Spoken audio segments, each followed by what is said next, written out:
ਜਸ TV ਦੇਖ ਰਹੇ ਹੋ ਤੁਸੀਂ। मैं KP Singh to the point ਵਿੱਚ ਤੁਹਾਡਾ ਸਭ ਦਾ ਸਵਾਗਤ ਕਰਦਾ।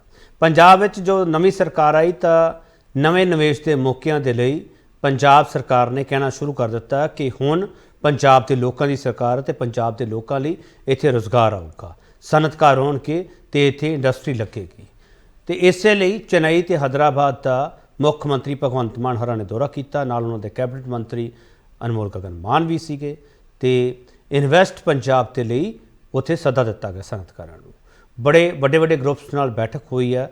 ਅਗਲੇ ਸਾਲ ਇਨਵੈਸਟ ਪੰਜਾਬ ਜਿਹੜਾ ਪ੍ਰੋਗਰੈਸਿਵ ਸੰਮੇਲਨ ਜਿਹੜਾ ਪੰਜਾਬ ਵਿੱਚ ਹੁੰਦਾ ਉਹ ਹੋਣਾ ਤੇ ਉਸ ਲਈ ਸਾਰੀ ਪਲਾਨਿੰਗ ਕੀਤੀ ਜਾ ਰਹੀ ਹੈ। ਅਸੀਂ ਇਹ ਪੁੱਛ ਲਿਆ ਇਨਵੈਸਟ ਪੰਜਾਬ ਲਈ ਪਲਾਨਿੰਗ ਕੀ।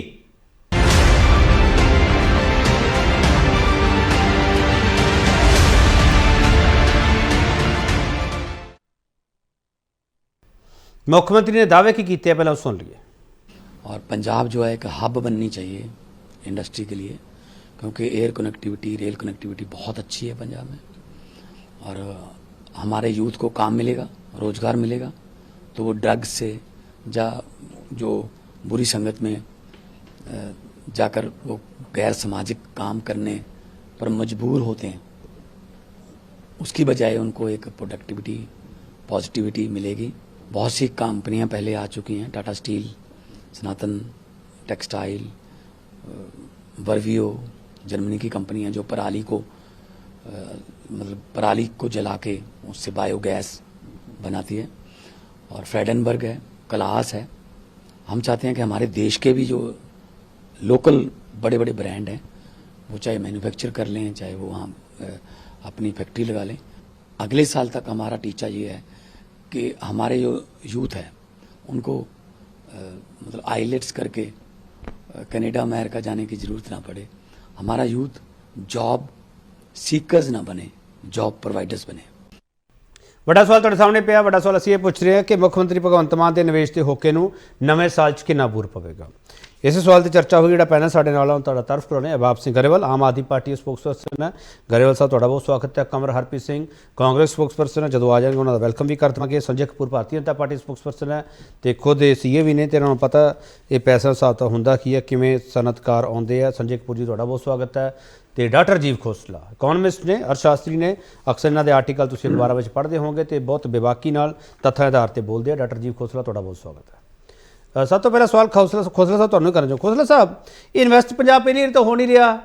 ਜਦੋਂ ਅਸੀਂ ਮੋਹਾਲੀ ਦੇ ਦਰਵਾਜ਼ੇ ਐਂਟਰ ਕਰਦੇ ਹਾਂ ਬੋਰਡ ਹੀ ਇਹੀ ਲੱਗੇ ਮਿਲਦੇ ਆ।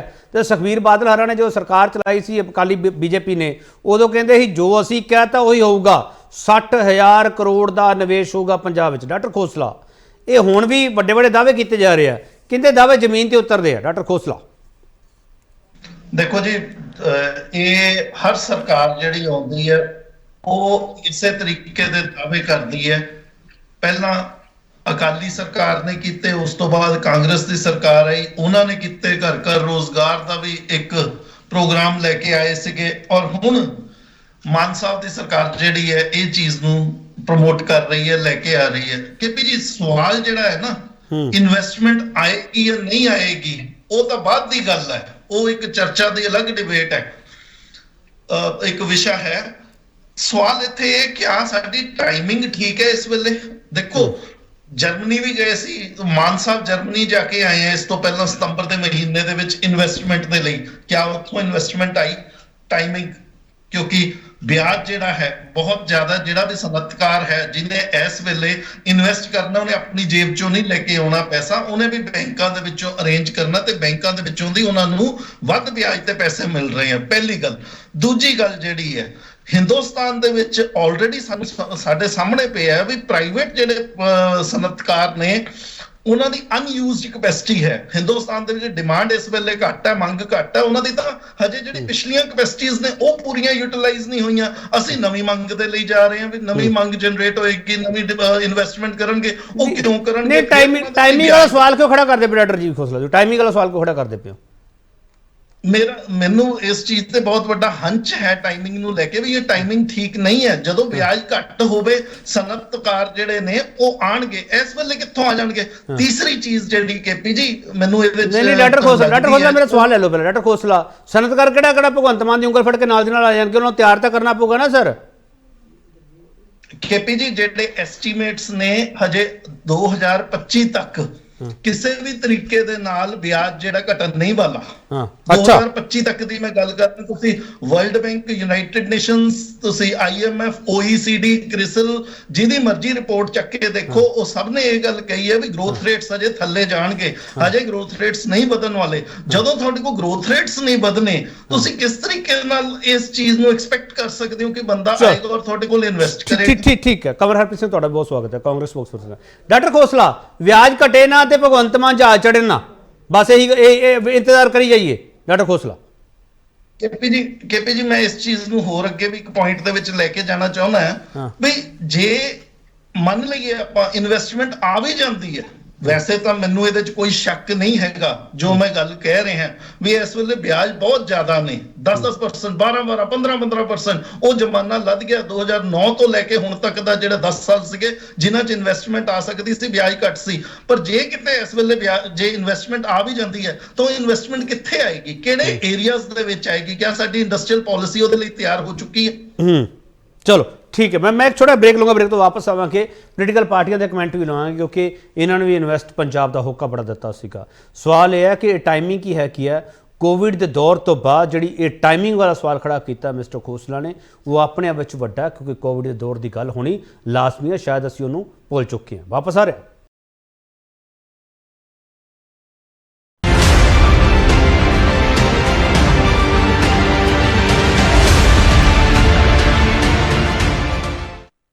ਇੱਕ ਵਾਰ ਫਿਰ ਤੁਹਾਡਾ ਸਵਾਗਤ ਕਰਦੇ ਹਾਂ। ਤੇ ਵੱਡਾ ਸਵਾਲ ਤੁਹਾਡੇ ਸਾਹਮਣੇ ਪਿਆ, ਮੁੱਖ ਮੰਤਰੀ ਭਗਵੰਤ ਮਾਨ ਦੇ ਨਿਵੇਸ਼ ਦੇ ਹੋਕੇ ਨੂੰ ਨਵੇਂ ਸਾਲ 'ਚ ਕਿੰਨਾ ਬੂਰ ਪਵੇਗਾ?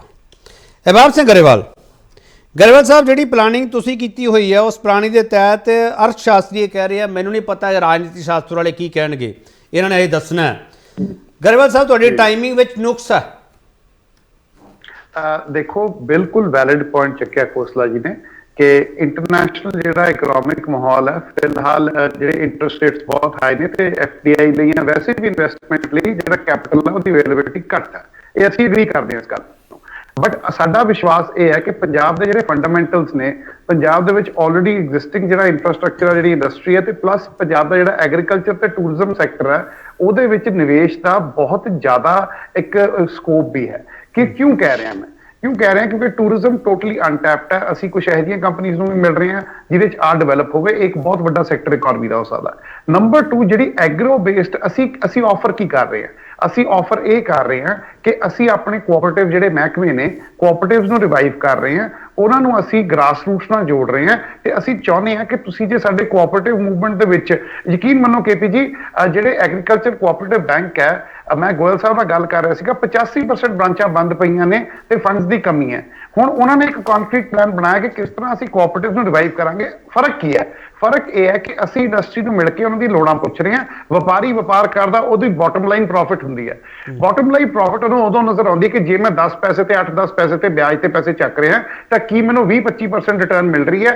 ਐਂਡ ਸਾਡਾ ਪਲਾਨ ਇਹ ਹੈ, ਪਹਿਲੀ ਗੱਲ ਤਾਂ ਈਜ਼ ਆਫ ਡੂਇੰਗ ਬਿਜ਼ਨਸ, ਕਿ ਜਿਹੜੀਆਂ ਪਹਿਲੀਆਂ ਹਮੇਸ਼ਾ ਕਿਹਾ ਜਾਂਦਾ ਸਿੰਗਲ ਵਿੰਡੋ ਵਗੈਰਾ, ਬਟ ਅਸੀਂ ਇੱਕ ਕੰਕਰੀਟ ਸਾਹਮਣੇ ਮਸੌਦਾ ਐਂਡ ਇਹ ਵਰਕ ਇਨ ਪ੍ਰੋਗਰੈਸ ਹੈ, ਉਹਨਾਂ ਨਾਲ ਗੱਲ ਕਰਕੇ ਲਿਆਵਾਂਗੇ। ਦੂਜੀ ਗੱਲ, ਅਸੀਂ ਉਹਨਾਂ ਨੂੰ ਇਹ ਯਕੀਨ ਦਿਵਾਉਣਾ ਚਾਹੁੰਦੇ ਹਾਂ ਕਿ ਜੋ ਵੀ ਤੁਸੀਂ ਅੱਜ ਕੈਪੀਟਲ ਮਾਰਕੀਟ ਤੋਂ ਚੱਕਦੇ ਹੋ, ਅਸੀਂ ਤੁਹਾਨੂੰ ਉਸ ਤੋਂ ਐਟਲੀਸਟ ਦੁੱਗਣੀ ਰਿਟਰਨ ਦੇਣ ਦਾ ਆਸ਼ਵਾਸਨ ਕਰਦੇ ਹਾਂ, ਕਿਉਂਕਿ ਪੰਜਾਬ ਸਰਕਾਰ ਤੁਹਾਡੇ ਨਾਲ ਕੋਆਪਰੇਟ ਕਰੇਗੀ। ਸੋ ਗੱਲ ਸਭ ਤੋਂ ਵੱਡੀ, ਇੱਕ ਮਿੰਟ, ਇੱਕ ਚੀਜ਼ ਹੋ ਰਹੀ ਜੀ ਕਿ ਐਦਕੀ ਕੋਈ ਹਿੱਸਾ ਨਹੀਂ ਮੰਗ ਰਿਹਾ, ਕੋਈ ਇਹ ਨਹੀਂ ਕਹਿ ਰਿਹਾ ਕਿ ਇੰਡਸਟਰੀ ਲਾਉਣੀ ਹੈ ਤਾਂ 25-30 ਪੈਸੇ ਮੇਰੇ ਰੱਖ ਦਿਓ। ਇਹ ਸਭ ਤੋਂ ਵੱਡਾ ਫਰਕ ਹੈ। ਜਦੋਂ ਅਗਲੇ ਬੰਦੇ ਦੀ ਪੂਰੀ ਇਨਵੈਸਟਮੈਂਟ ਉਹਦੀ ਹੋਏਗੀ, ਹੱਸ ਕੇ ਕਰੇਗਾ ਜੀ, ਹੱਸ ਕੇ ਕਰੇ। ਟੂਰਿਜ਼ਮ ਵਾਲੇ ਪੁਆਇੰਟ ਨਾਲ ਮੈਂ ਤੁਹਾਡੇ ਨਾਲ ਇਤਫਾਕ ਰੱਖਦਾ, ਉਹਦੇ ਵਿੱਚ ਬਹੁਤ ਸਕੋਪ ਹੈਗੇ, ਅਸੀਂ ਉਹਦੇ ਕੰਮ ਨਹੀਂ ਕੀਤਾਗਾ। ਸੰਜੇ ਕਪੂਰ ਜੀ, ਜਿਹੜਾ ਟੂਰਿਜ਼ਮ ਵਾਲਾ ਜ਼ਿਕਰ ਕਰਦੇ ਪਏ ਆ, ਫਿਰ ਇਹ ਵੇਰਕਾ ਦਾ ਜ਼ਿਕਰ ਕਰਦੇ ਆ ਕਿ ਅਸੀਂ ਦਿੱਲੀ ਵਿੱਚ ਅਸੀਂ ਉਹਨੂੰ ਫੈਲਾ ਰਹੇ ਹਾਂ, ਹੋਰ ਦੇਸ਼ ਭਰ ਵਿੱਚ ਲੈ ਕੇ ਜਾਵਾਂਗੇ। ਸੰਜੇ ਕਪੂਰ ਜੀ, ਮੇਰਾ ਸਵਾਲ ਹੈ, ਜੋ ਮਿਸਟਰ ਮਾਨ ਨੇ, ਭਗਵੰਤ ਮਾਨ ਨੇ ਜਾਂ ਆਮ ਆਦਮੀ ਪਾਰਟੀ ਸਰਕਾਰ ਨੇ ਪਲਾਨ ਕੀਤਾ, ਉਹ ਤੁਹਾਡੇ ਪਲਾਨ ਨਾਲੋਂ ਬਿਹਤਰ ਹੈ? ਜੋ ਤੁਸੀਂ ਪਲਾਨ ਕੀਤਾ, ਜੋ ਤੁਸੀਂ ਸਰਕਾਰ ਵਿੱਚ ਸੀਗੇ? ਸੰਜੇ ਕਪੂਰ ਜੀ। केपी सिंह जी, पहले तो ही समझना पएगा कि जे तरीके जाते हो ना, तो उत्थे जाके जो इंडस्ट्रीलिस्ट है उन्होंने दसना पएगा कि तुहाडी इंडस्ट्रीयल पॉलिसी हैगी की है। अनफॉर्चुनेटली जो दी आम आदमी पार्टी सरकार बनी है, इन्हां दी इंडस्ट्रीयल पॉलिसी एक्सपायर हो गई है। आज तक नवी इंडस्ट्रीयल पॉलिसी लेके नहीं आ पाए। मैं तो ये समझ ही नहीं पा रहा ਉੱਥੇ ਜਾ ਕੇ ਇੰਡਸਟਰੀਜ਼ ਨੂੰ ਉਹਨਾਂ ਨੇ ਆਪਣੀ ਇੰਡਸਟਰੀਅਲ ਪਾਲਿਸੀ ਬਾਰੇ ਦੱਸਿਆ ਕੀ ਹੋਏਗਾ ਜਦੋਂ ਉਹਨਾਂ ਨੇ ਨਵੀਂ ਇੰਡਸਟਰੀਅਲ ਪਾਲਿਸੀ ਹਾਲੇ ਤੱਕ ਬਣਾਈ ਹੋ ਨਹੀਂ ਹੈਗੀ।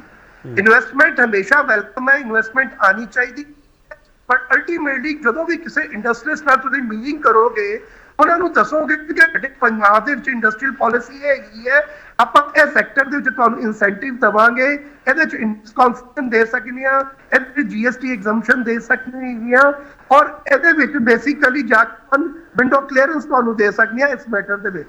ਜਦੋਂ ਇਹ ਚੀਜ਼ਾਂ ਬਾਰੇ ਜਦੋਂ ਗਵਰਨਮੈਂਟ ਹੀ ਖੁਦ ਕਲੀਅਰ ਨਹੀਂ ਹੈਗੀ ਤੇ ਉੱਥੇ ਜਾ ਕੇ ਇੰਡਸਟਰੀਜ਼ ਨੂੰ ਇਹਨਾਂ ਨੇ ਬੇਸਿਕਲੀ ਐਕਸਪਲੇਨ ਕੀ ਕੀਤਾ ਹੋਏਗਾ, ਮੈਨੂੰ ਤਾਂ ਲੱਗਦਾ ਹੈ ਉੱਥੇ ਵੀ ਲੋਕਾਂ ਦੀ ਜਾ ਕੇ ਅੱਖਾਂ 'ਚ ਇਹਨਾਂ ਨੇ ਮਿੱਟੀ ਪਾਈ ਹੋਈ ਹੈ।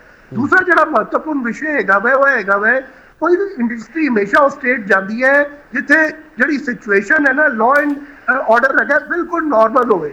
ਜਦੋਂ ਪਿਛਲੇ 9 ਮਹੀਨੇ ਦੇ ਪੰਜਾਬ ਦੇ ਤੁਸੀਂ ਹਾਲ ਦੇਖ ਲਓ ਕਿ ਅੱਜ ਮੈਂ ਸਮਝਦਾ ਕਿ ਆਮ ਆਦਮੀ ਪਾਰਟੀ ਦੀ ਸਰਕਾਰ ਇੱਕ ਕੰਡਿਊਸਿਵ ਇਨਵਾਇਰਨਮੈਂਟ ਵੀ ਨਹੀਂ ਦੇ ਪਾ ਰਹੀ ਇੰਡਸਟਰੀਜ਼ ਕਿ ਮੈਂ ਪੰਜਾਬ 'ਚ ਆ ਕੇ ਨਵੀਂ ਇੰਡਸਟਰੀ ਲਗਾ। ਜਿਹੜੀਆਂ ਸਟੇਟਮੈਂਟਾਂ ਆਈਆਂ ਕਈ ਲੀਡਰਾਂ ਦੀਆਂ, ਤੁਹਾਡੀ ਮੈਂ ਬੋਲਣਾ ਨਹੀਂ ਚਾਹੁੰਦਾ ਚੈਨਲ ਤੇ, ਤੁਸੀਂ ਵੀ ਸੁਣੀ ਹੈ ਕਿ ਪੰਜਾਬ 'ਚ ਕੋਈ ਜ਼ਮੀਨ ਨਹੀਂ ਖਰੀਦੇਗਾ।